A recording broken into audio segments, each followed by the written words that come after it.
soltaron de la letrina, ya pueden. Ustedes se ríen, pero es que es real, o sea, realismo mágico no existe. Sí, no, es así. La realidad supera la ficción. Exacto.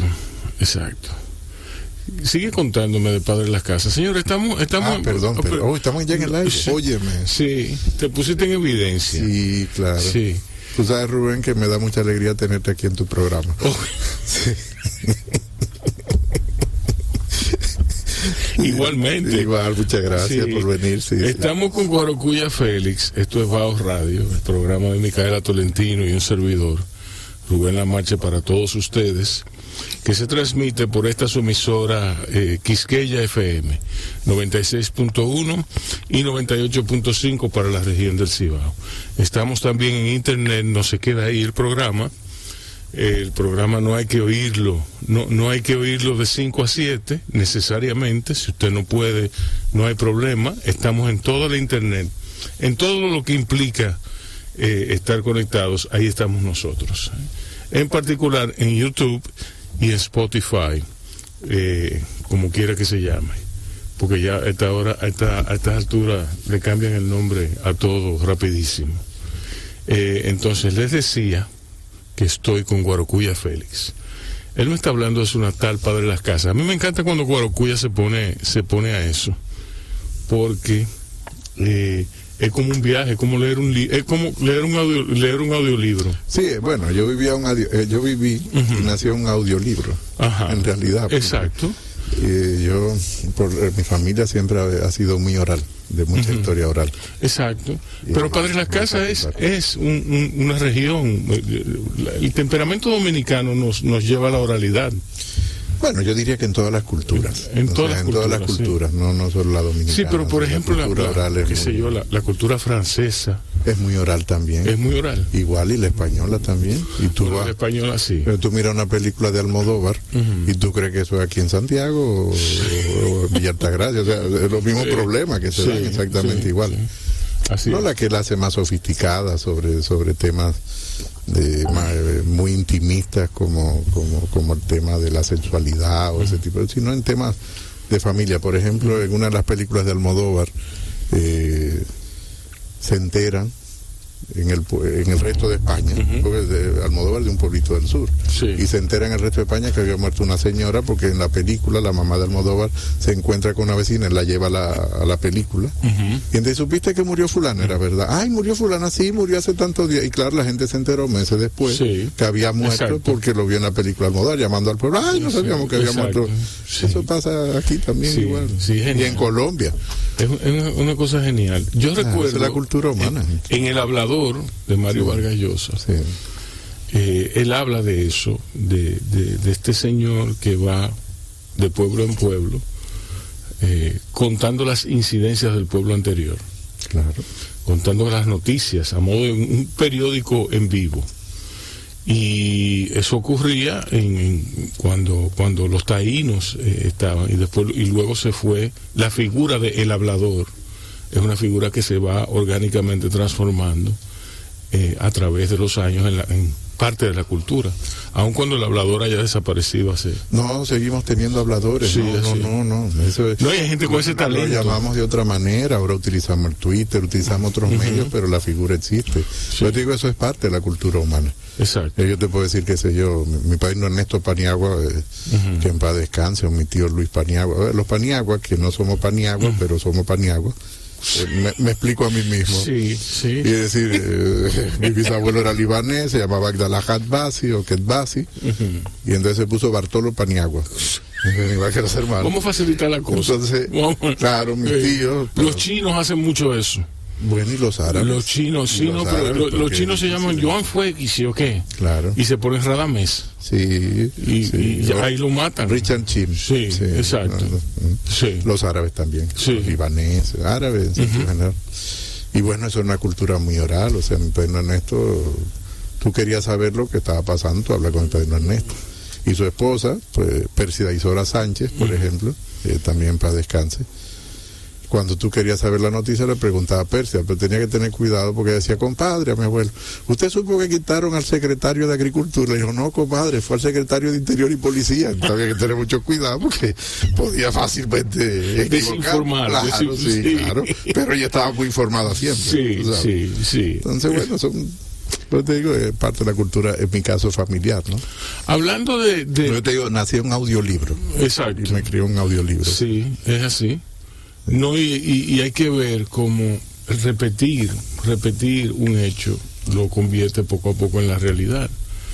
En mi caso era la realidad, que la convertíamos en un hecho. Exacto. Era al revés, sí. Era como una realidad y entonces la convertíamos en un hecho, qué sé yo, caso real. Voy a mencionar los nombres, pero bueno, no sé, corre un riesgo, ¿no? Sí. Porque fue el préstamo de una caja de dientes entre los hermanos que se da en el pueblo. Tú te ríes, pero que es real. Ay, Dios. Entonces le iba a dar un crédito en el Banco Agrícola que había pedido. Él necesitaba sí, claro, apersonarse. Se levantó, claro, y se fue muy temprano de su hermano que vivía calle, patio atrás, ¿no? Y le pregunta a su esposa, fulano, ¿está fulano ahí? Sí, claro, adelante, pase, ¿qué pasó, compadre? Dice, no, tengo 2 palabras para usted. Dice, no, venga, dígamela aquí. Está en la cocina, acuérdate que no pueblo. Exacto. En la cocina, ya no, ahora esto se ha modernizado, pero antes era separada la cocina, un zaguán. Y entonces, Logia, sí, vamos el café ahí, mi compadre Bernardo. Y entonces yo, sí, cómo no. Dice, compadre, ¿en qué yo le puedo servir? Dice, no, compadre, mire, yo vine aquí, porque usted sabe que yo pedí un préstamo allá en el Banco Agrícola en Azo. Sí. Y entonces el gerente me ha mandado un papel de que vaya allá. Es probable que me den el préstamo. Dice, ¿para cuál de la finca? No, para Llueve Feo, allá en Montebonito, así que se llamaba la finca. Llueve Feo, sí. Dice, no, poco, compadre. Dice, no, yo vine donde usted, pues yo necesito que me preste el asunto aquel. Dice, Eulogia, hágame el favor, en el armario ahí, en la cajita de zapatos, ahí, en la funda plástica, tráigame la cuestión a mi compadre Bernardo. Sí. Pues muchas gracias, compadre. Entonces cuando viene, se la trae, y la cuestión era la caja de dientes. Presta el país, se la pone. Dice, bueno, muchas gracias, compadre. Pues yo no puedo ir con esta boca honda a hablar con el gerente del Banco Agricolazo. Bueno, el hecho es que... A ver, Rubén, yo estoy hablando de cosas muy serias de mi familia y de mi pueblo. Entonces, esto no es un relajo. Y entonces, bueno, pues se va. Va a tener que salir de aquí con policía. Oye, no. A media mañana llega un telegrama, que en esa época le decían telefonema, más o menos, que fue en el gobierno Antonio Guzmán, de don Antonio, a Chago de que venga a recoger un revólver que don Antonio le había prometido. Y entonces efectivamente dice, ahora sí es verdad, yo no puedo tirarme 2 fotos 2x2 con esta boca jota, permiso para ese revólver, ni puedo ir donde el presidente Guzmán a... Claro, ¿me entiendes? No, claro que no. Dice, bueno, ahora sí es verdad, pero dice, eso no es problema. Chago, seguro que usted se pare en el Banco Agrícola y hable con el compadre Bernardo y le devuelve el asunto y usted sigue para la capital. Sí. Dice, verdad, ya subo yo a la capital, porque yo quiero que tú sepas que aunque para la casa está arriba en una montaña, nosotros subimos a la capital y bajamos para la casa. Entonces, pero no puedo hablar, este programa no es serio. Bueno, el hecho es que dice, si se encuentra, usted se va con Ciro, con Cheche, y usted lo para ahí, ¿de verdad? Porque habían 2 guaguitas en el pueblo. Y efectivamente, se va Chago a media mañana, y saliendo el cruce de la Yaya, se encuentran las 2 guaguitas, y ya le había dicho a Ciro que si veía a Cheche, que lo parara. ¿Qué pasó ahí? Dice, no, para ver si viene mi compadre Bernardo ahí. Dice, sí, aquí voy, compadre. Dice, mire, compadre, tengo 2 palabras para usted. Tenga la bondad y de la vuelta. Y se desmontan los 2. Están las 2 guaguas ahí, cabeza con cabeza. Para todo el mundo mirando. Sí, claro, mirando. Y entonces, cuando se desmonta, dice, compadre, usted terminó su diligencia. Dice, sí, compadre, ¿cómo le fue con el crédito? Dice, no, me lo dieron, compadre. Dice, pues mire, yo necesito que me devuelva la cuestión. Porque tengo que ir a tomarme 2 fotos por día, por permiso muy rápido del presidente Guzmán. Dice, no, compadre, yo terminé para y se la saca ahí, la caja de dientes y se la dice. Y entonces cuando la está montando así, la saborea. Le dice, compadre, usted es verdad que un hombrecito malo comió 12 guayabas y no me trajo. Coño, esa vaina se fue abajo. Cosas que pasan. No te digo, eso no, cosas que pasan. ¿Y qué hay? ¿Cómo estamos? Así que no, te digo que yo nací en un audiolibro. Sí. ¿Y cómo era cuál era el tío tuyo que que veía películas o no, mi tío Emilio Paniagua, claro, que era además síndico municipal. Exacto. Sí, mi tío Emilio. Que fue que repagiló a los muchachos que estaban viendo la película. No, el tema fue que Gustavo el Cojo, que no era cojo porque iba en una silla de ruedas. Sí. Pero le decían Gustavo el Cojo. Sí. Y entonces Gustavo, mi tío Sucre, Félix, tenía un bar. Pero mi tío Sucre fue comandante en la revolución, mi papá también, bueno, lo deportan, ¿no? Y entonces el local del bar lo alquilan. Sí. El bar se llamaba El Escambray. Entonces, cualquier parecido pura coincidencia, ¿no? Sí. ¿Tú entiendes? El Escambray. Sí. Para los más jóvenes, eso era uno de los frentes guerrilleros en Cuba, que era el frente del Escambray. Entonces así se llamaba ese bar de mi tío Sucre. Entonces, bueno, se van, lo deportaban, alquilan el bar. Y a mediados de los 70, para ser exacto, eso fue en el año 76,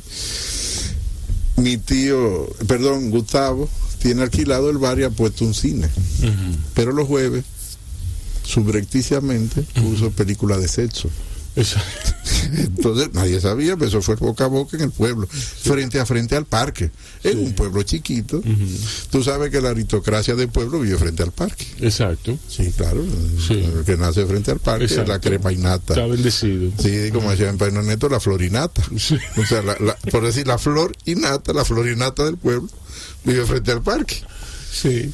Pues en el segundo jueves, que ya se ha corrido la voz y están todos los muchachos y Fili entrando, mi abuela y comparte se dan cuenta de que está pasando una situación, se orejean que son películas de sexo y montan un motín, mujeres de la iglesia y cosas de esas, y que eso no se puede permitir y que hay que hablar con Emilio. Pero mi tío Emilio estaba donde la otra señora. Sí. Que toda la noche él iba donde la otra señora, y entonces llaman al padre Neto y dice: compadre, usted tiene que hablar con el compadre Emilio, porque eso no se puede permitir, lo que está sucediendo en este pueblo, es inmoralidad que está ocurriendo en este pueblo. Así que necesitamos que el compadre Emilio pare esto ahora mismo.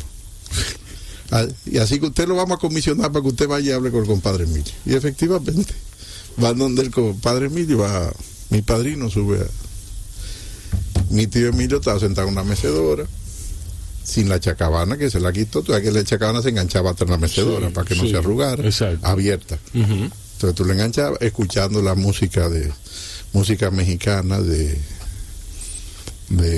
este compositor mexicano, de Agustín Lara. No, era ranchera. A él le gustaba mucho Agustín Lara, pero su compositor favorito era José Alfredo Jiménez. Okay.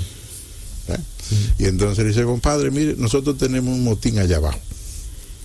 Mi tío Emilio le decía a su hermano y compadre Ernesto Pérez, le decía: mi loco. Le dice: mi loco, ¿y por qué tenemos un motín allá abajo? Dice: pues todas esas mujeres se han levantado porque parece que están dando una película de mujer en cuera ahí en el bar de mi compadre Sucre. ¿Cómo que están dando películas de mujer en cuera? Eso no se puede permitir. Mi tío Emilio era media lengua, era medio. Dice: eso no se puede permitir. Vamos, mi loco, súbase ahí en el carro. Mi tío Emilio tiene un Cero Impala modelo 67, ya tú sabes. Cocote largo. No, precioso, azul cielo, capota de vinil blanco. Es una cosa. De esos asientos corridos que cabían 12 personas prácticamente, porque eran los carros de línea, Viajaban al sur, de hecho. Y al Cibao, claro, ahí frente al Parque Duarte quedaba la línea más famosa. Que esa iba al Cibao. Al Parque Independencia. Esa era otra línea. Esa era la que iba a San Cristóbal. Claro. Bueno, el hecho de que bajan el Impala, mi tío Emilio se pone su chacabana, mi tío Emilio usaba pistola por fuera, una 45 por fuera y cosas, y bajan los muchachos que ven, porque había un vigilante en la entrada del cine para que avisara si venía alguna autoridad a Gustavo. Y ven el carro de mi tío Emilio. En el pueblo habían 4 carros, no había más, y 7 motores, o sea que todo el mundo sabía. Y entonces efectivamente ya mi tío Emilio se desmonta con mi padre Neto, que va atrás de él, y tocan la puerta. Pam, pam, pam, pam, pam. Dice Gustavo: miren a ver quién es que está ahí. Dice: ay, Gustavo, ahí llegó don Emilio y don Ernesto. Dice: espera un momento. Había una mampara. Tú entrabas, había una mampara y después tú entrabas. Mi tío Emilio: ábrame ahí que la autoridad. Emilio Paniagua, el síndico municipal. No. Gustavo de una vez sale. Le dice, ¿qué pasó, don Emilio? Dice, ¿qué es lo que está pasando aquí, Gustavo? Me han dicho que esto es una vagabundería aquí. Dice, pues un momentico, don Emilio, tampoco así tan rápido.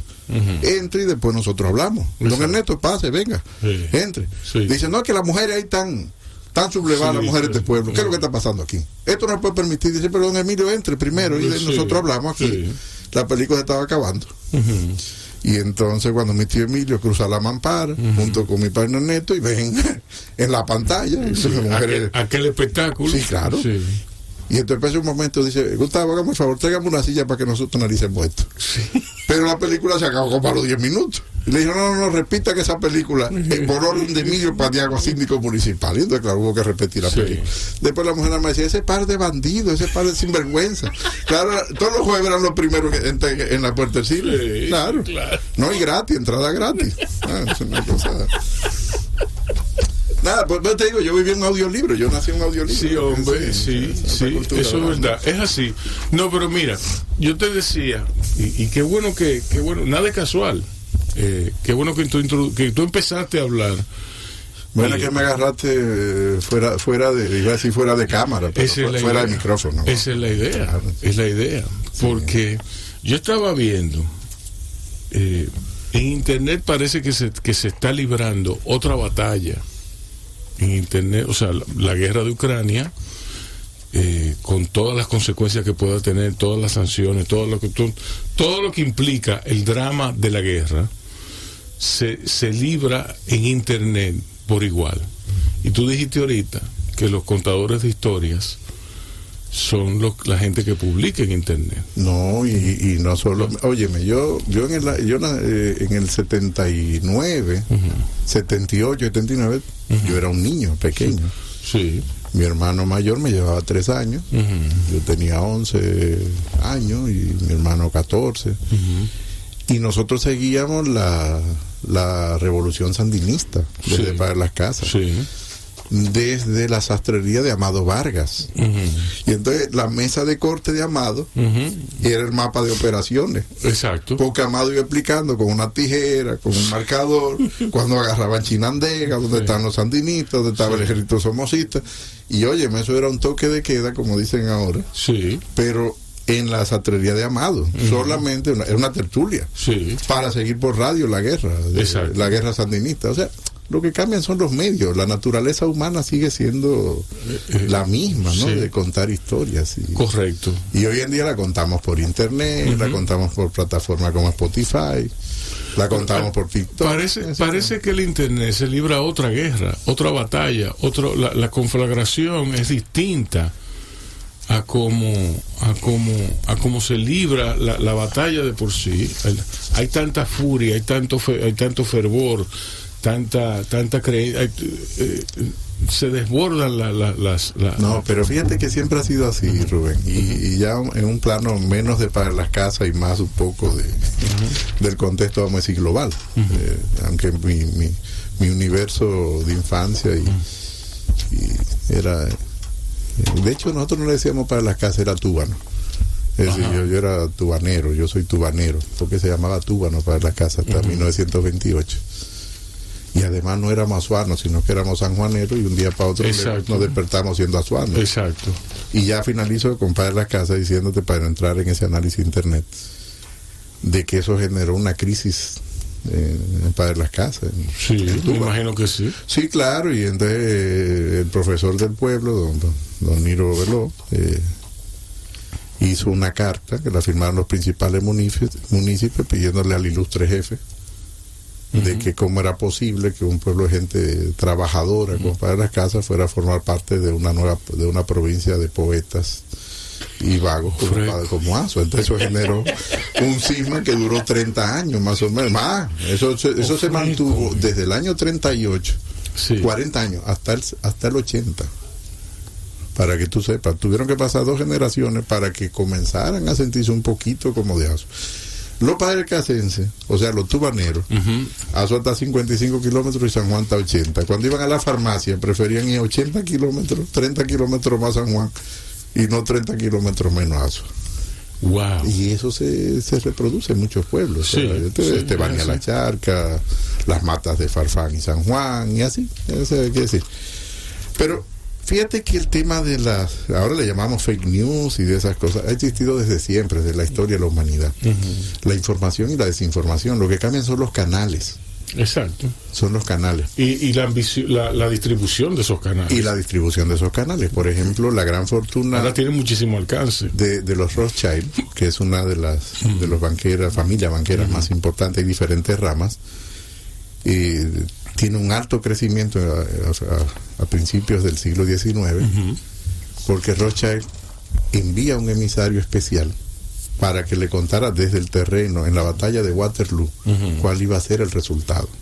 Porque originalmente las previsiones que tenían los medios de comunicación de la época frente a esa batalla, que además era mucho más lento el mundo en ese tiempo, es decir, el general Nelson contra el almirante Nelson contra el emperador Napoleón Bonaparte, que se libra en lo que hoy es Bélgica, en los campos de Bélgica, era de que Napoleón iba a ganar la batalla. Y de hecho la tenía prácticamente ganada, salvo de esas cosas que ocurren en la historia, un cruce de información. Y lo que hizo Rothschild fue comenzar a comprar los bonos del gobierno inglés, que eran bonos a perpetuidad, emitidos a perpetuidad, a descuento. Porque el gobierno, la economía de guerra, eso para entrar luego a lo de Ucrania, lo que ocurre ahora, tú tienes una economía de guerra. Y la economía de guerra, prácticamente el Estado asume la mayor parte de la responsabilidad y los controles de los sistemas de producción, ya desde esa época, ¿no? Desde la antigüedad. Y Rothschild se entera primero que quien gana la batalla es Inglaterra. Todos los bonos que compró a descuento se apreciaron, porque Inglaterra, claro, y por lo tanto compró a descuento, hizo una gran fortuna. Para los ingleses, Inglaterra estaba perdida. Así es. Y por lo tanto vendían y se desprendían de los bonos que habían comprado del gobierno inglés. Y lo vendían, si costaba 100, pues yo lo compraba en 10, 12 chelines o la moneda de la época, o las libras, ¿no? Exacto. Entonces, siempre ha habido desinformación y ha habido información. Especulación como fruto. Por supuesto. Es decir, porque la guerra, uno de los efectos que tiene es que redistribuye los ingresos hacia una mayor concentración de la riqueza. No solo entre los países que están en guerra, sino si son economías grandes, a las economías de su entorno, a la economía mundo. Y por lo tanto, uno de los campos de batalla siempre es la información. Hoy la libramos a través del internet, hace 40 años a través de la televisión, hace 70 años a través de la radio, y hace 150 años a través del periódico. Exacto. Entonces, va cambiando, son canales, pero la naturaleza humana, vuelvo y te repito, sigue siendo exactamente la misma. ¿Sí? Bien, señores, vamos a hacer una pausa. Fernando González Nicolás está aquí acompañando a Gorokuya Félix. Mi querido Fernando. Va a haber un cruce de opiniones interesantes con respecto a este conflicto armado. Ahora volvemos al aire con Bajo Radio y Fernando González Nicolás, y luego retomamos el tema de Ucrania y Rusia. Así que quédense ahí, vamos a ver una musiquita y nada, Bajo Radio está en el aire. Fernando, cuéntame, ¿en qué estás? ¿En qué está los negocios? ¿En qué está el emprendimiento aquí en el país? ¿Qué haces? Mira, yo me dedico a varias cosas, o a varias actividades, pero una de las actividades que más me lleva tiempo es la mesa redonda de los países de la Mancomunidad de la República Dominicana. Esta es una organización que tiene como objetivo el promover las relaciones bilaterales, económicas, políticas, sociales, económicas, entre la República Dominicana y los 54 países que componen la Mancomunidad en el mundo. Coincidencialmente, el lunes próximo es el Día Mundial de la Mancomunidad. Y antes de venir para acá estaba en este de celebrar o recordarle a los dominicanos en qué consiste la mancomunidad, qué es la mancomunidad y cómo esta agrupación de países influye económicamente sobre la República Dominicana, que para muchos de nosotros pasa desapercibido. La mancomunidad hoy en día, como son 54 países que están en todos los continentes del mundo, que son los países originalmente que fueron parte del Imperio Británico, O sea, que son países que tienen una misma idiosincrasia, un mismo sistema político, un mismo sistema legal y un mismo sistema en general. O sea, uno va a cualquier ciudad de un país de la Mancomunidad y son iguales. O sea, las calles se maneja a la izquierda. Las rotondas son una parte normal de las avenidas y las carreteras. La democracia es primordial. O sea, es más, cuando uno de esos 54 países rompe los lazos con la democracia, automáticamente es expulsado. Por eso es que el número de países cambia de un año a otro. Porque hoy son 53, son 52, pero hoy están todos ya en orden, porque Zimbabue, que era el que estaba un poco fuera de carril, ya entró de nuevo en el sistema democrático. Entonces estos países, para muchos de nosotros puede ser una sorpresa, tienen una influencia muy grande y muy importante en la economía dominicana. Por ejemplo, todos juntos son, después de Estados Unidos, son los mayores inversionistas en el país. También estos países... ¿No son los chinos? No, está bien, yo te lo dejé caer por si la No. Una cacarita a ver si primero en Estados Unidos, los países de la Mancomunidad, después viene España, México, muy importante. Y China no está todavía. Sí. Ahora bien, por ejemplo, en un área, ellos tienen inversiones en la banca. Tienen Scotiabank, tienen JMMB, que es de Jamaica. Tienen inversiones en las bebidas alcohólicas, Brugal es una empresa británica. Seagrams. No. Otra compañía escocesa. Pero mantiene la dominicanidad. Sí. Tenemos también... inteligente. Sí, tenemos empresas Gildan, por ejemplo, que son de las más grandes en Zona Franca, a nivel de textiles, tejidos. Tenemos también, será una sorpresa también conocer que los inversionistas de Sri Lanka, Sri Lanka, que está al lado de la India, son los mayores inversionistas allá en Zona Franca también de textiles. Son los que operan la operación que está allá en la frontera con Haití, que es algo importante. También tenemos en comunicación, en electricidad, eran los primeros inversionistas. Han ido saliendo de esas inversiones, pero en un momento dado fueron que lideraron a nivel financiero, como inversionistas, el proceso de privatización de la generación eléctrica. No la distribución. Sí. La generación fue un éxito, no tanto la distribución. O sea que, bueno, y me faltó, que es la más importante inversión de todas, que es en la minería. O sea, al ser las grandes empresas mineras del mundo, venir de los países de la Mancomunidad, como son Canadá, Inglaterra, Australia, Trinidad, África del Sur. Entonces, las principales mineras que operan en República Dominicana son procedentes de la Mancomunidad, que por cierto son empresas con una escuela o con una tradición de minería responsable. ¿Por qué? Porque en sus países se les obliga a ser responsables allá mismo, pero también en los países donde operan. Si no tienen efectos colaterales allá en sus países. Para sorpresa también, la minería se ha convertido en el primer rubro de exportación que tiene la República Dominicana. Muchos de nosotros creen que es la Zona Franca, que es el tabaco, que es pero el rubro mayor que en las exportaciones de 2021 fue el oro. Y además de ser el rubro más importante, coincidencialmente va a mercados de la Mancomunidad. O sea, entre Canadá y la India, es otra premisa, vamos a decir. La India se ha convertido en uno de los principales socios comerciales de República Dominicana.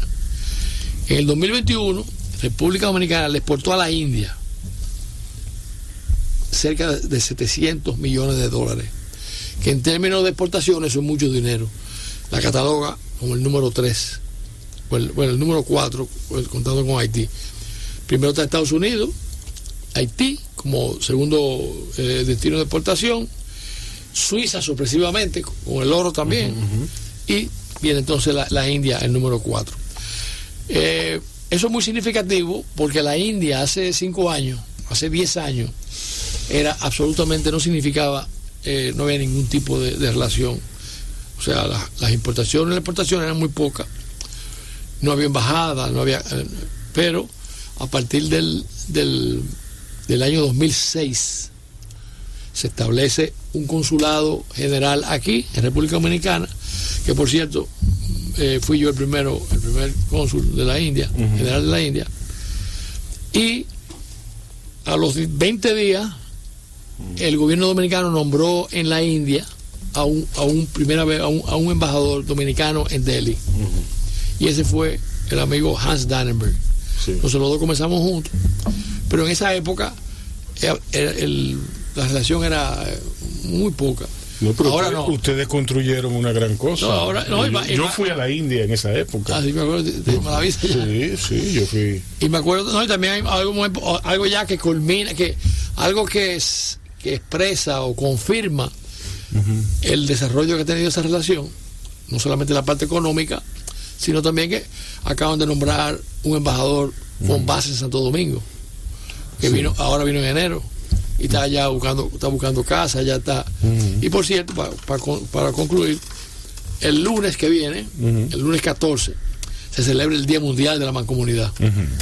Y nosotros, como Mesa de la Mancomunidad, lo vamos a celebrar. ¿Por qué la Mancomunidad, a pesar de lo que dices, que tienen inversiones, que están muy cerca de nosotros, que están ahí, ¿por qué están tan lejos de nuestra conciencia? Porque nosotros miramos al Caribe quizá y no miramos, miramos hacia Latinoamérica y no contemplamos el Caribe como un todo. No nos vemos como parte del Caribe. Es un asunto histórico. Y aquí Guaracuya, que está ahorita, me pueda ayudar mejor con esto. Fíjate, cuando yo estudié en La Salle, ¿verdad? Y tú coges los libros de La Salle y cuando salía el mapa del Caribe, salía Cuba, Haití, República Dominicana, la isla y Puerto Rico. Ya, las Antillas mayores. Las Antillas menores, yo no sé por qué, pero no aparecían. No. Bien. No siempre lo dividían mayores y la menores. Pero tú coges los libros de esa época, que yo lo cogí porque en el tema tengo muchos años en el tema. No parecían Jamaica, yo creo que Jamaica era y a veces Jamaica no parecía Trinidad, Barbados, ni nada de eso. ¿Por qué? Primero, en esa época ellos eran colonias. Entonces, desde el punto de vista no tenían como esa, eso es lo primero. Tenía soberanía. Entonces lo segundo es que nosotros nos concentramos mucho, los dominicanos, en los países, como se le llaman. El mundo es Miami y Nueva York. Exacto. Están ahí México y los otros países latinoamericanos que tenemos relación, pero lo importante es Miami. ¿Qué pasa? Eso hizo y también que los dominicanos no viajábamos cuando Trujillo. El viajar era un privilegio para algunos solamente, porque los pasaportes lo tenían en interior y policía. Cuando tú viajaras, mandaba a solicitar el pasaporte, a ver si te dejaban salir. O sea que no había ese flujo de personas. Después vino en el 65, cuando la guerra, ahí sí hubo un flujo grande para Estados Unidos y eso. Pero ¿qué pasa? Nosotros, los dominicanos, nos hemos criado, o hemos crecido un poco... vemos el mundo de una forma un poco diferente, o sea que solamente nosotros aquí. No, pero somos isleños. Pero bueno, cuando uno va, por ejemplo, a Londres, y ahí cuando yo fui la primera vez, o cuando iba más, me di cuenta, pero hay un mundo que no es el de nosotros. Yo vi un mapa de la India, vi un mapa de África, vi un mapa de Asia, y como que aquí eso no se veía muy escasamente. Pero eso está cambiando, señores. Está ya. Sí, no. Una vez tú pones los pies en Asia, tú te das cuenta de lo grande que es el mundo. Pero, ¿qué más, qué importancia práctica tiene la comunidad en este momento? Sí, fíjate, la teoría nuestra ha sido la siguiente. Fíjate, en estos días salió una foto de hace 40 años, la primera misión empresarial dominicana al Caribe inglés, al Caribe británico. Hace 40 años. Estaba coincidencialmente el presidente de la Cámara de Comercio de Santo Domingo de esa época. Yo la vi la foto. Juan Prince Vidal, que estaba Marcelo San Miguel, que era el presidente de la Cámara Americana. Estaba don Mario Cabrera, que era el presidente del CONEP. Y estaba Manuel Enrique Tavares, estaba Andrés Freite, y estaba yo. Esa fue la primera vez que nos embaucamos así a conocer cosas nuevas. Y pasando el tiempo, pocos años después de eso, fundamos la Cámara Británica de Comercio. En esa época, Gran Bretaña, ese imperio, solamente le vendíamos al año $10 millones solamente. Aquí no había embajada. Usted iba a los supermercados y aquí no había un producto inglés en los supermercados. Los carros ingleses ya han pasado de moda, que eran los Auten. O sea, usted no veía carros ingleses en la calle. O sea que las relaciones estaban en su mínima expresión.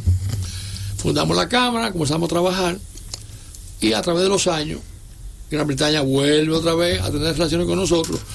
Se abren las embajadas, la de nosotros allá en Londres, ellos abrieron aquí, y vimos cómo trajimos inversiones de Inglaterra cuando se desarrolló el sector eléctrico. O sea, se fueron haciendo la industria bananera orgánica se desarrolló. Entonces dijimos, bueno, si nosotros pudimos desarrollar relaciones con Gran Bretaña, que es la madre patria en un sentido, lo podemos hacer también con el Caribe inglés. Lo podemos hacer también con los otros países. Está más cerca, pero también lo podemos hacer con la India, lo podemos hacer con Malasia, lo podemos hacer con Australia, lo podemos hacer con Nueva Zelanda, con África del Sur. Y entonces hemos ido, vamos a decir, empujando, y ya vemos que tenemos embajadores dominicanos, por ejemplo, en África del Sur, que cuando íbamos a pensar en eso. Tenemos embajadores en la India, Trinidad y Tobago, tenemos embajadores en Jamaica, bueno, y así sucesivamente. También tenemos cónsules de esos países aquí. O sea que eso hace que las relaciones vayan fomentándose. Porque voy y repito, y contestando la pregunta original, señores, estamos ante son 54 países, muchos de ellos son muy ricos, muy educados, con muchos recursos para invertir, y que ya o sea, ya lo que pasa es que no nos damos cuenta. O sea, ya los países de la Mancomunidad tienen miles de millones invertidos en República Dominicana, en minería, en el ron Brugal, en los bancos, en el cable submarino, o sea, en muchas cosas ya tienen. Lo que tenemos que hacer es que vengan más, y esa es la función nuestra, que es de facilitar ese intercambio privado, porque nosotros en la mesa también fomentamos las cámaras binacionales de comercio de los países de la Mancomunidad, que realmente son los actores, porque tenemos, por ejemplo, la Cámara Británica de Comercio, que es la segunda más importante del país, y muy activa, y muy institucional, ya tiene 35 años de existencia. Tenemos la Cámara Canadiense, que también hace su actividad con Canadá. Tenemos la Cámara de Comercio de la India, tenemos la Cámara de Comercio de Guyana, tenemos la Cámara reciente de Jamaica, que por cierto hoy tengo el compromiso con ellos. Entonces esas cámaras están junto con nosotros en la mesa de la Mancomunidad, y trabajamos juntos, y nosotros le damos apoyo, y yo creo que es una estructura, y estamos muy de cerca con la parte local. O sea, tenemos acuerdos de colaboración entre la mesa de la Mancomunidad y la Cámara, con la Federación de Cámaras de Comercio de la República Dominicana, FEDOCámara, Usted dirá, bueno, Fedocámara, ¿y para qué es eso?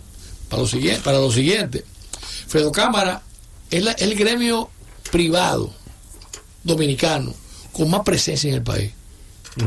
No hay ninguna otra organización privada gremial que tenga una oficina instalada y activa y representativa en cada provincia del país.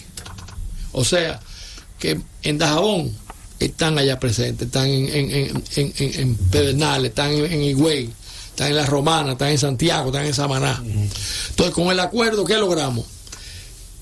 Es de mutuo. Que no, mañana de Nueva Zelanda nosotros recibimos una notificación que están interesados en algo que tiene que ver en Dajabón, por ejemplo. Entonces, a través de nosotros ponemos ese interés de Nueva Zelanda con la Cámara de Comercio en Dajabón. Y así ellos se conectan entre ellos y ellos progresan con su posible idea empresarial. Igualmente, cuando alguien en Pedernales quiere hacer un contacto en el Canadá para venderle X cosas o para venderle pescado. El pescado, por ejemplo, entonces a través nuestro nosotros lo ponemos entonces en contacto con la embajada aquí canadiense, con el departamento comercial, y entonces ellos se conectan de esa forma. Y de esa forma así que se van creciendo las relaciones económicas y comerciales en todos los países. Bueno, mucha suerte con esta celebración y éxitos. Perfecto, no, gracias. A ustedes quédense ahí. Ese era Fernando González Nicolás, que va a estar con nosotros en repetidas ocasiones en el futuro inmediato. Nosotros vamos a una pausa y volvemos con Jorge González Fonseca. No, en los barrios aquí. Ya estamos en el aire.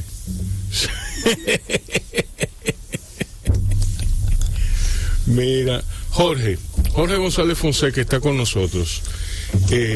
Óyeme, la noticia más esperada. Hola, ¿cómo tú estás? Gracias bien por la invitación. No, feliz de que estés aquí. Cuéntame. Igual. Cuéntame. O sea, que te llegaron los 500 pesos para que viniera el programa. Se le llegaba a tiempo. Me llegó por WeTransfer. Dije la noticia más esperada. Volvió Modafoca Galería. Sí, después de 12 años. 12 años. En pausa de espacio físico fijo. Sí. Aunque hemos seguido trabajando en otras estructuras y durante 4 o 5 años estuve montando exposiciones en espacios pop-up, interviniendo espacios como bares, algunos restaurantes y espacios que se prestaban para hacer alguna propuesta expositiva, pero veníamos maquinando la idea de retomar el espacio físico fijo y coincidió que necesitábamos una oficina nueva y entonces a final del 2019 la conseguimos. Y conseguimos, pero porque el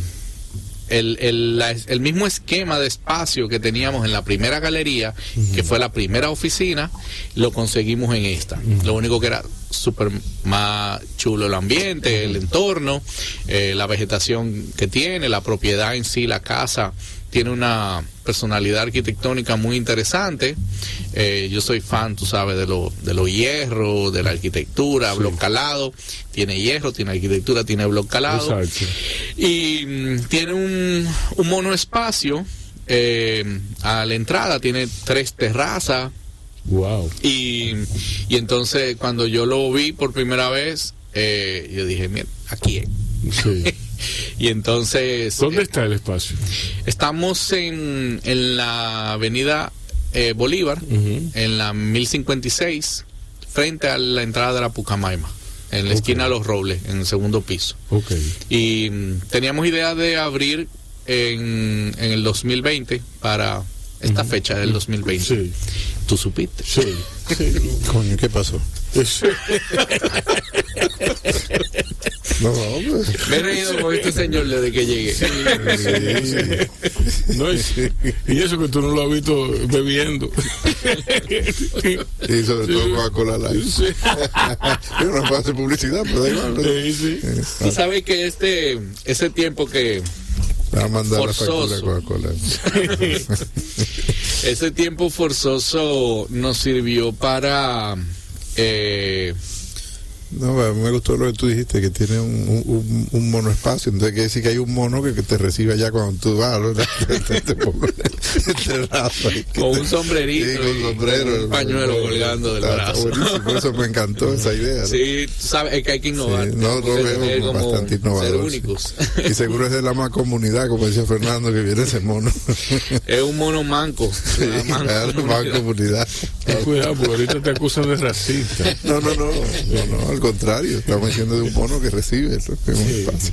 Ahí Pero parte del mono y el manco fueron como parte de la idea inicial de ese replanteamiento, pero que teníamos, o sea, ese momento forzoso del 2020 de frenar el plan nos llevó a repensar cómo es nuestra práctica. Como nuestra práctica de investigación y como nuestra práctica de presentar la cultura y construir la cultura y la identidad. Y yo entendía que sí, que un espacio era algo que necesitábamos, pero entendimos también que necesitábamos algo mucho más amplio. Entonces, seguimos dándole vuelta y caímos en la conclusión de que acabamos de cumplir 18 años. O sea, en Modafoca ya somos mayorcitos, tenemos cédula y en algunos sitios se puede beber. Sí. Entonces, no están mayores, son 18 que tienen.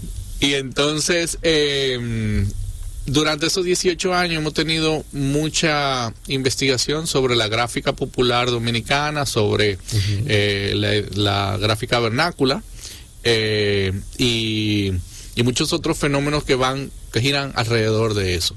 El lenguaje, la estética, no solamente el tema del diseño gráfico, tipografía, arte, en todos los sentidos. Y entonces entendimos que necesitábamos un archivo, un espacio de archivo también, donde pudiéramos tener esa documentación, porque una de las cosas que nosotros veíamos siempre que sucedía era que hacíamos exposiciones y no quedaba un documento que registrara que eso sucedió. Lo intentamos hacer en unas primeras exposiciones en el 2005, 2006, pero la galería era un espacio, era como nuestras relaciones públicas y nuestras relaciones con la comunidad de creadores, y lo es todavía, pero no es una unidad, no, en ese momento no era una unidad de negocio formal. Y entonces no teníamos los recursos necesarios como para tener una publicación de catálogo de cada una de las exposiciones que hacíamos. Entonces, pero sí habían una documentación que tenía una forma particular, o sea, fotográfica en cuanto a textos que publicábamos. Y entendíamos que ahora necesitábamos como que ver dónde podíamos alojar toda esa información y dónde podíamos extender las exposiciones que hagamos. Y entonces ideamos lo que llamamos el documento Modafoca.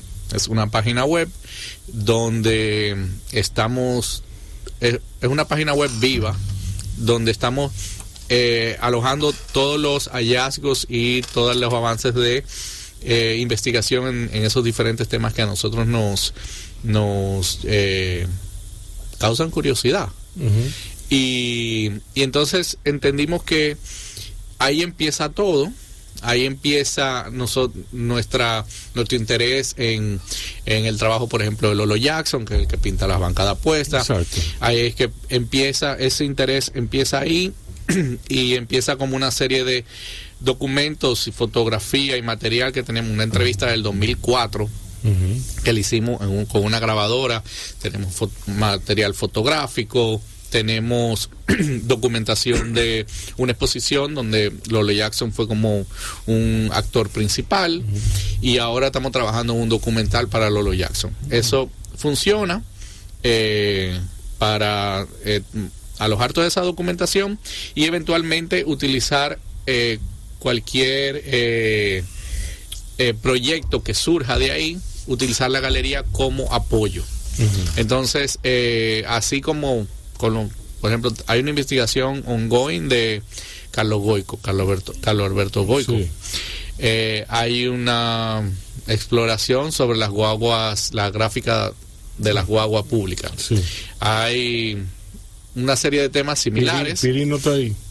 Pirín está, pero yo no me he puesto a organizarlo todavía. No. pero sí. No, con Pirín tú tienes No, y lo interesante es que hay, bueno, el documental de Oscar Chaveve que está en Vimeo, del caso Pirín. Hay un par de cuentas en Instagram que documentan el trabajo de Pirín. Sánchez tiene un trabajo hecho bastante tiene interesante. Mucha documentación sobre Pirín. Pero en algunos momentos sí vamos a tener conexión con esos otros trabajos de documentación que se hacen, pero por ejemplo lo de las guaguas públicas estamos preparando para el calendario de la galería algo para finales de año, donde esa investigación va a coger una forma y se va a presentar en un espacio expositivo, y entonces ahora salimos con esas dos propuestas. ¿Con qué artista tú vas a inaugurar la casa? Acabamos de inaugurar con Carla Javier. Ajá. Ella es una dominicana norteamericana. Ella es hija de Stanley Javier y nieta de Julián Javier. ¡Qué bien! Sí. Interesante. Y no tiene nada que ver con pelota. Eso te iba a decir que era una pelotera enganchada artista. No es una artista que no quiere engancharse con nada. Nada. Carla Javier, ella es ilustradora y hizo una maestría en print media en Portland, Oregon, y vive allá. Entonces, desde hace ya varios años, digo yo que sí se enganchó con el grabado y hace mucho lino grabado. Ha estado muy involucrada en la escena de la industria del print allá en Portland también, pero aparte hace tatuaje, monta skateboard, es atleta de skateboard firmada, es ilustradora. Tú sabes, Rubén, de inauguración tatuaje gratis. Tú que tenías la ilusión de un tatuaje. Sí, claro. De eso de un ancla, ¿no? Sí. Marinero. Con una banderita. Sí, claro. Y el nombre de una chica. Claro. Sí, qué bien. Ya ustedes me tienen mi futuro hecho. No, el futuro no, el tatuaje, sí, porque no es lo mismo que el futuro. Sigue hablando, por favor. Pues estamos inaugurando con la primera exposición individual de Carla Javier. Se llama Rialenga. Ese es su nombre bajo el cual ella presenta como todo su trabajo de ilustración y de tatuaje. Entonces, es un cuerpo de trabajo que ella ha desarrollado durante pandemia. Empezó un poco antes de pandemia y presenta todo su proceso primero de conceptualización de una serie de personajes que surgen como de la nostalgia, porque ella creció, tú sabes, entre campos. O sea, todos los campos de Estados Unidos, me imagino que su papá jugando pelota para varios equipos, ella lo que hacía era montar caballo y vivir entre la naturaleza. Su mamá también era muy amante de la naturaleza, y entonces la contraparte aquí era, ellos son de San Francisco de Macorís, tenían una propiedad en Jarabacoa, y eso era como su vida, el campo. Y mucho del contenido de su trabajo tiene que ver con ese imaginario y esa mezcla como de referentes de Diablo Cojuelo, de caballos. Es la presencia de los caballos es bastante marcada. Y una serie de animales mágicos, en unos escenarios bien mágicos también, en un entorno rural. Y entonces se presenta, ella hace unos manchados de acuarela, que es donde ella plantea, hace unos primeros planteamientos de forma, y luego vemos cómo eso se va traduciendo en diferentes lenguajes gráficos, como dibujo a tinta china, dibujo con acrílico, la parte del grabado, donde hace unas composiciones mucho más complejas. Y entonces tenemos una selección de 7 grabados en ediciones limitadas y alrededor de 10 o 12 piezas únicas, que son piezas de ilustración en diferentes soportes y en diferentes técnicas. O sea que todo el mundo para Modafoca. ¿Cómo se llama la galería? Modafoca Galería. Galería Sí. Modafoca. Galería Modafoca. Modafoca Galería. Que cambiaron el nombre. Sí. Sí, Tú sabes que hoy y mañana tenemos un pop-up shop allá, en colaboración con varias marcas, una marca de Puerto Rico, que se llama Sixne, con RD Store, Modafoca con productos de nosotros y con Leblanc Studio. ¿Van a tener franela? Tichere, volvemos con esa selección de productos de gorra. Qué bien. Ahora no le llaman franela eso. Estamos desfasados. Sí. Ya no es franela. La franela que se pone abajo de la camisa. No. Pero hay de esa también. Sí, mangú, ¿no? Y mañana después de las 6 de la tarde hay como música, va a haber un brindis y va a haber como... ¿Es gratis el brindis? Es gratis. No, entonces vamos. ¿A partir de qué hora? Y vamos a estar a partir de las 6 de la tarde. Ya tú sabes, vamos Fernando. a estar también entre medio, todavía continúa la exposición que va a durar 1 mes y medio y bueno, ahí hay arte, cultura, moda, todo junto. Los Robles, esquina Bolívar. Es correcto. En la misma esquina, en el segundo piso. Ahí está un ingeniero. Una financiera ahí abajo. Sí. Y nosotros estamos en el segundo piso. Exacto. Bien, señores, vamos a hacer una pausa. Jorge González Fonseca se queda aquí un ratico más y volvemos con Guaracuya Félix. No, quédate ahí, Jorge, porque y el tema interesante. El tema. Bueno, el frío. Sí, el tema. Modafoca. Sí, pero está bien. Las focas no son de frío, es de Modafoca. Bueno, vamos a una pausa en lo que dilucidamos de dónde son las focas de moda. Sí. Y en la Bolívar. Sí, en la Bolívar. En la Bolívar. Ok. Bien. Gracias por el caos, Guaracuya. Gracias. Sí. Saludos. Sí. Siempre. Guaracuya, parece ser que el mundo está contemplando volver al oro. ¿Al loro o al oro? Al oro. Porque el oro siempre estamos en el loro. El oro está en peligro de extinción. Bueno, vamos a hacer un segmento ahora un poquito menos de Padre Las Casas, ¿no? Sí, menos de Padre Las Casas. No, fíjate, siempre que hay crisis, sobre todo que afecta a los mercados financieros, en caso de la pandemia, entonces, por supuesto que tiene efecto en los mercados financieros, o la crisis financiera del año 2008, o la actual guerra entre Rusia o la invasión de Rusia porque todavía a Ucrania. No ha escalado el nivel de guerra. Bueno, es una guerra. Bueno, es una guerra, enfrentamiento, sí. Realmente es una guerra asimétrica, pero es una guerra desigual. Coge piedra para lo más chiquito. Es un poquito más complejo. Sí, un poquito más complejo. Pero el tema es que el oro se convierte, y lo ha sido a través de la historia de la humanidad. Fíjate que he mencionado varias veces la historia de la humanidad, la naturaleza humana, y cosas que más o menos se mantienen inalterables en el ser humano, que no cambian. Cambian los medios, cambia la tecnología, pero las motivaciones siguen siendo las mismas. Y el oro siempre ha sido un valor un bien que se utiliza como un valor de refugio.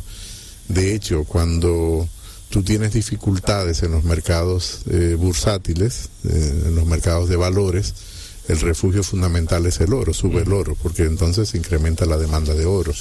Y cuando tú tienes mucha incertidumbre en los mercados financieros, el refugio natural es el oro. Por lo tanto, tú vas a encontrar que ese es un péndulo, es un ciclo que se da, con el oro como valor de refugio. Sí. Y por lo tanto, en este momento, el precio del oro crece, se dispara, precisamente por el nivel de incertidumbre en algunos mercados financieros centrales, producto de la guerra entre Rusia y Ucrania.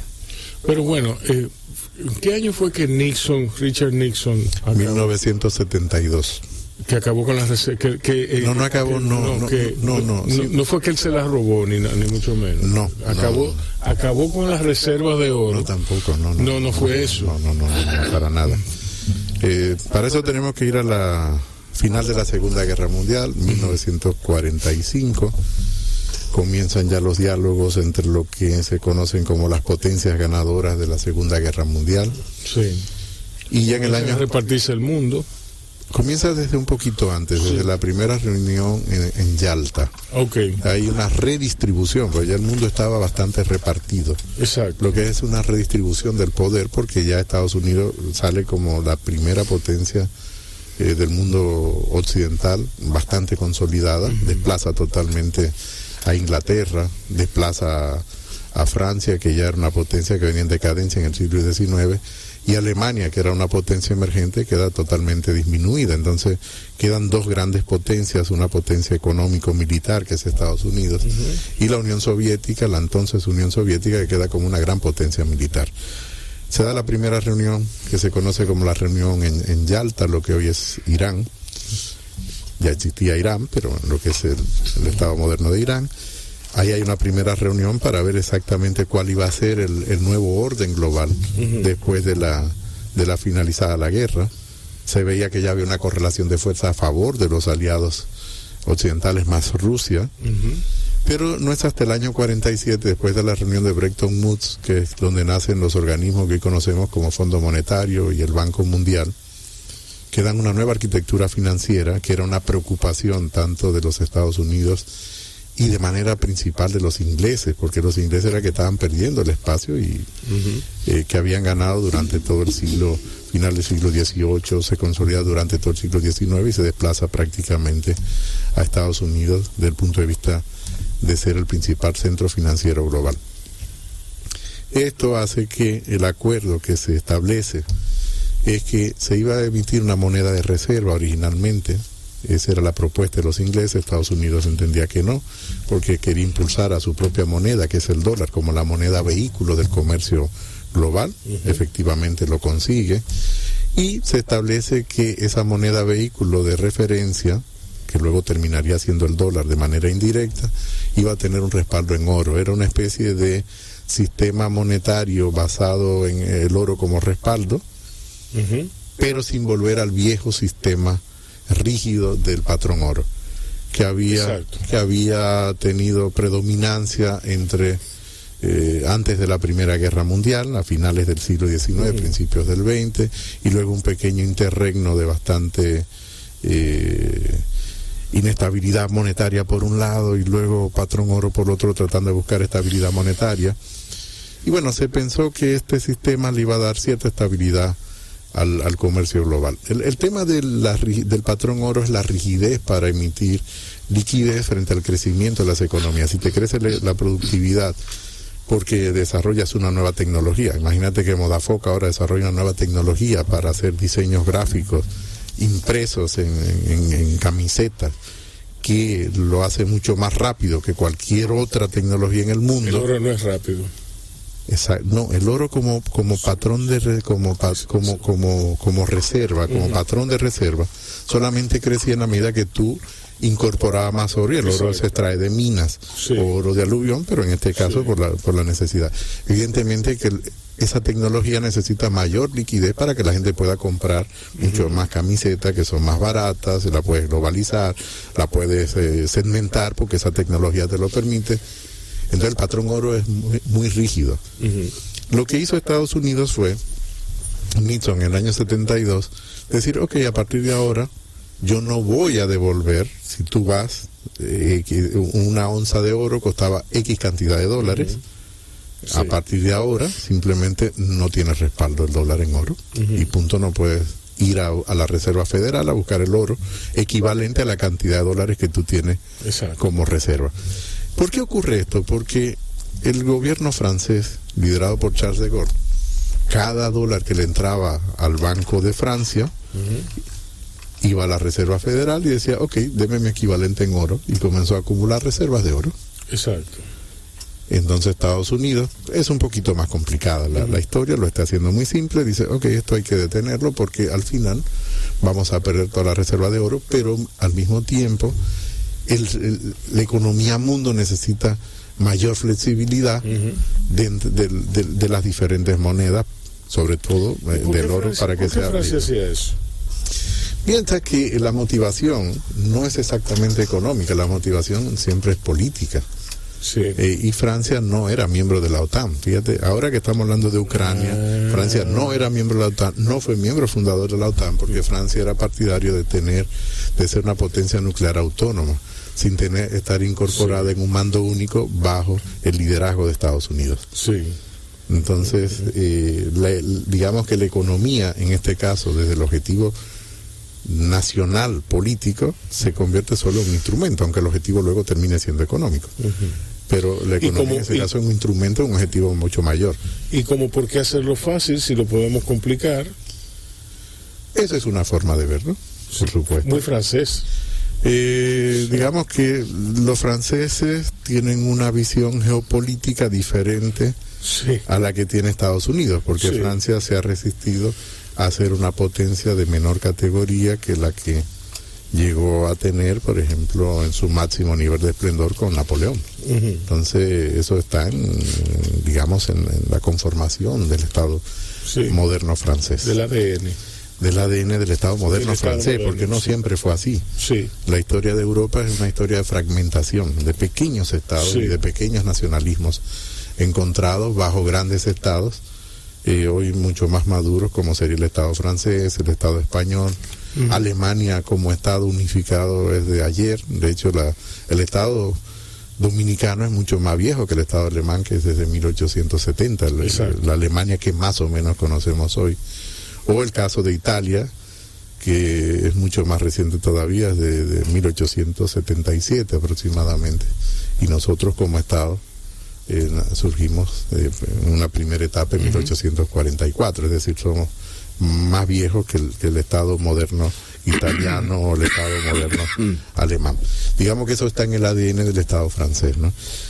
Fíjate que mucho de esto que estamos hablando y que comienza con el patrón oro, en el fondo subyace como parte de las motivaciones de por qué Rusia toma la iniciativa de ocupar el territorio de Ucrania.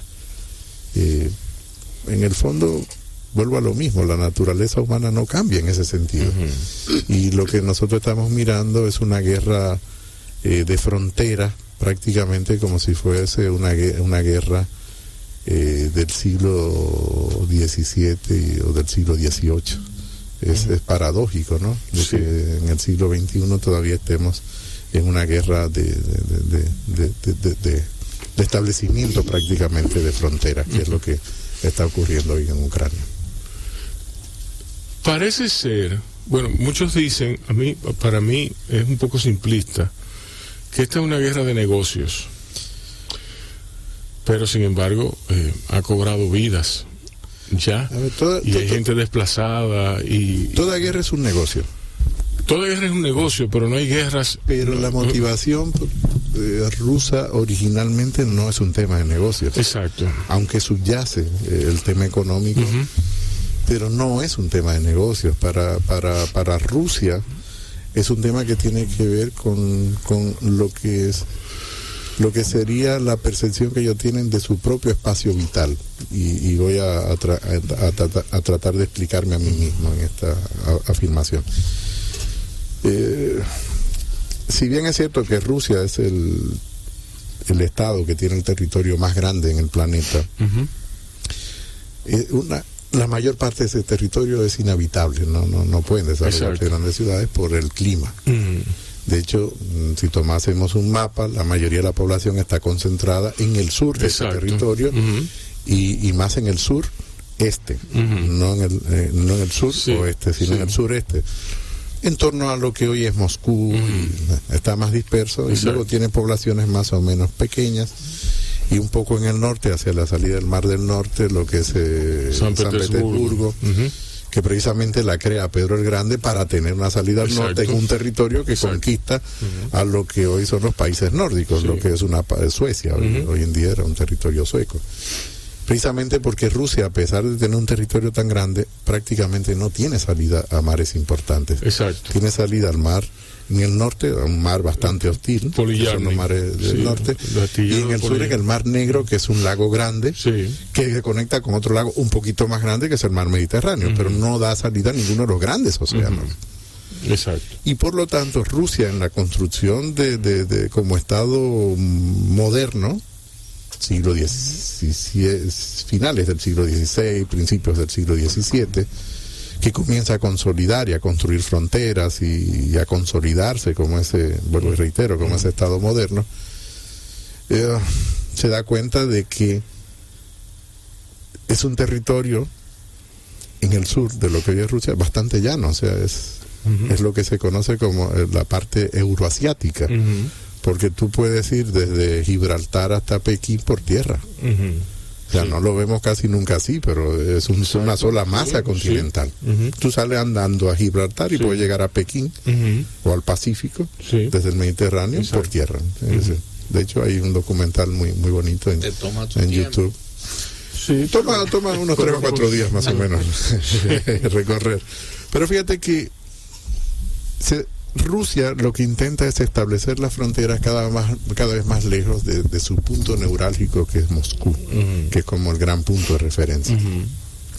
Y por lo tanto lo que hace es siempre extender las fronteras hacia el este, tratando de llevarla lo más lejos posible y preservando esa experiencia de poner distancia, no solo de la invasión napoleónica, sino la invasión alemana también, y de múltiples otras invasiones, no solo y guerras locales y territoriales en esta región.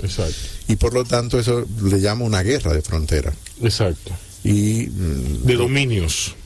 Sí, pero para establecer esa frontera que me permita preservar lo que ya tengo consolidado, que pongo como punto de referencia es Moscú, ¿no? Que sería. Por eso es una guerra de fronteras, la guerra con Ucrania, ¿no? Porque Ucrania en su origen era un territorio de lo que hoy es Rusia. Y por lo tanto la frontera estaba más al este de lo que está hoy como Ucrania como república independiente. Esto no justifica la guerra. Yo creo que no hay ninguna justificación humana para ninguna agresión de un ser humano sobre otro. Yo creo que la guerra es la peor de las decisiones humanas, porque los resultados siempre son negativos. No hay un solo resultado positivo de la guerra. Las guerras dejan destrucción, generan muerte, y además las guerras perviven por generaciones. Las guerras duelen mucho. Por generaciones. Son sociedades divididas, ¿no? Y no las pelean quienes las deciden. Tampoco. Por supuesto que no. Siempre quien termina perdiendo son digamos, desde una sociedad más capitalista, y dirían que son los trabajadores los que terminan perdiendo la guerra y peleando las guerras y sufriendo las consecuencias de la guerra, tanto las restricciones económicas como las restricciones físicas, que van más allá de lo económico, o las restricciones espirituales, o la destrucción espiritual que conlleva una guerra en sí. Originalmente este programa estaba previsto para que nosotros habláramos de las consecuencias económicas de esta guerra. Las consecuencias económicas están por verse todavía, en el sentido de que la guerra, no comienza el día 24 de febrero. Es una guerra que lleva muchos más años. Digamos que ese es un punto álgido de ese enfrentamiento de Rusia tratando de recuperar las viejas fronteras de la entonces Unión Soviética, que se desmoronan a partir del año 89 y sobre todo del año 91-92 con el desmembramiento de la Unión Soviética. Y la creación de múltiples estados y de pequeñas repúblicas y estados nacionales, muchas de esas repúblicas creadas por el mismo Estado soviético como un mecanismo de contención también fronterizo. Entonces, lo que estamos mirando es un punto álgido de ese enfrentamiento, de esa Rusia que cae en un punto muy bajo desde el punto de vista económico, desde el punto de vista social, desde el punto de vista tecnológico, a una recuperación digamos económica basada en la exportación de bienes primarios como es el petróleo y el gas natural, fundamentalmente hacia la Unión Europea, es decir, hacia el este. Las consecuencias de ello están por verse. Es verdad que tenemos consecuencias inmediatas como el precio de los combustibles, que es impactado más por la incertidumbre que por la falta de oferta. Exacto. Es más la incertidumbre que podemos tener de qué tanto tiempo puede durar la guerra a futuro, ¿no? Y por lo tanto eso impacta el precio de combustibles que se genera en un mercado de futuros. Es decir, el petróleo que tú me vas a entregar a 90 días lo compro hoy, ¿no? Pero no me lo entregas hoy, me lo entregas dentro de 90 días. Entonces, pero en 90 días no sé exactamente cómo estará la correlación de fuerzas en esta ocupación por parte de Rusia de Ucrania, ¿no? O la reacción que puede tener la Unión Europea y Estados Unidos. Entonces lo que estamos mirando es simplemente, bueno, no simplemente, es la complejidad de la geopolítica permeando las decisiones económicas. No son las decisiones económicas que están permeando las decisiones geopolíticas, a la inversa, son las decisiones geopolíticas que en este momento están permeando las decisiones económicas. Por ejemplo, Alemania no se suma totalmente a las sanciones frente a Rusia. ¿Por qué? Porque Alemania depende un 40% de la producción de energía alemana del gas de origen ruso y del petróleo ruso. Y por lo tanto el impacto inmediato en los precios lo tiene la Unión Europea. Es verdad que también lo tenemos nosotros en América, impacta el resto del mundo y a República Dominicana de manera muy particular. El precio de los combustibles, ese es un impacto, pero también nos impacta por turismo, nos impacta por comercio, que es decir, tenemos múltiples impactos de lo que es ese enfrentamiento en ese territorio. Bien, hemos terminado el programa. No se ha dicho la última palabra en cuanto a este tema, este interesantísimo tema que aborda Guarocuya Félix, economista, un hombre con un sentido del humor devastador y un amigo sobre todas las cosas. Muchísimas gracias. No, yo estoy orgulloso. ¿Cómo se llama ella? Montserrat. Un saludo para Montserrat. Yo quiero saludar a una sobrina. Sí, claro, está bien.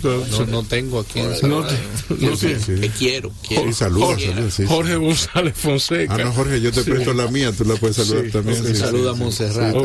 ¿Tú quieres saludar a Montserrat también? Sí, vamos a saludar a Fernando González Nicolás. Saludos, Montserrat. Ok, yo también te mando un saludo, Montserrat. Ustedes cuídense y cuiden a otros.